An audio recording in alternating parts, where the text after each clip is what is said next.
Alors chez Capilum, on recycle les cheveux de 3 manières différentes. On fait des paillages qui est utilisable en agriculture biologique pour le jardin, pour l'agriculture. On fait des absorbants à hydrocarbures pour pouvoir lutter contre les pollutions à partir d'hydrocarbures. Et on participe à la recherche médicale via l'extraction de kératine. Alors on est au sommet de l'élevage justement pour présenter cette solution de paillage qui permet de pouvoir limiter les arrosages, limiter la pousse des mauvaises herbes. Et il y a un lien évident avec l'agriculture parce qu'on parle au départ aux jardiniers amateurs, mais il y a des problématiques professionnelles pour les agriculteurs et justement on est en train de travailler avec eux sur ces thématiques. Nous on est très collaboratifs, donc ça permet de rencontrer les personnes avec qui on va mener des expérimentations, avec qui on va grandir.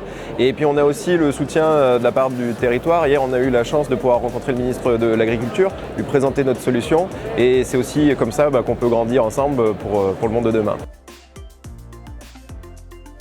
Clairement sur de l'écologie, nous on est acteurs avant tout de l'économie circulaire. Il faut savoir que les cheveux, initialement dans les salons de coiffure, c'est quand même 50 à 60% des déchets qui sont jetés. Et nous, finalement, on fait rentrer les citoyens, parce que c'est nos cheveux, dans cette démarche de l'économie circulaire, les coiffeurs, et derrière on remplace des substances qui de base sont liées à la pétrochimie, notamment le paillage, on remplace des mètres carrés de paillage plastique avec notre solution. Alors là, on a près de 2000 salons de coiffure qui sont engagés dans la démarche. On en a quasiment 200 salons par mois qui rejoignent le mouvement et c'est super, c'est autant de déchets qui auront une seconde vie. Et voilà, il y a de plus en plus de coiffeurs qui rentrent dans cette démarche qui nous a permis aussi, et ça je suis très fier de le dire, de créer de l'emploi. On est maintenant 8, on était 2 au départ et tout ça à partir de ces déchets. Alors l'avenir de Capilum finalement c'est de continuer à créer de l'emploi à partir de ces tonnes et tonnes de déchets, de participer aussi à l'industrialisation sur le territoire.